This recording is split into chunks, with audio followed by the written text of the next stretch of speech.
জীবন মাত্রই মরণশীল।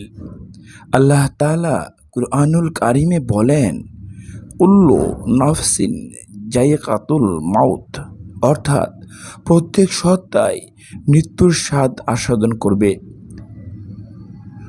দুনিয়ার জীবন আখিরাতের কর্মক্ষেত্র বা পরীক্ষাস্থল।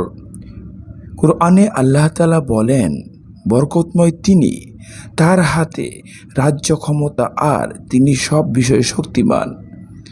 যিনি সৃষ্টি করেছেন মৃত্যু ও জীবন, যাতে পরীক্ষা করবেন তোমাদের কাদের কাজ ভালো, আর তিনি পরাক্রমশীল ও ক্ষমাশীল।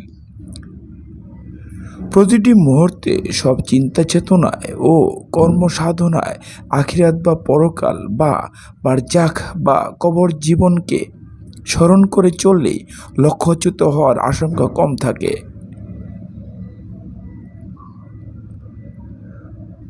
কবরের প্রত্যেক মানুষকে তিনটি প্রশ্ন করা হবে। এই প্রশ্ন করার জন্য যে ফেরেশতারা আসবেন তাদের পরিচয় হলো মুনকার ও নাকির। মুনকার নাকির অর্থ হলো অপছন্দনীয় বা অযাচিত ও অবাঞ্ছিত। যেহেতু বরজাখবাসী ব্যক্তি প্রশ্নোত্তরকারী ফেরেশতাদের বিষয়ে অনাগ্রাহী থাকবেন, তাই তাদের এমন পদবি।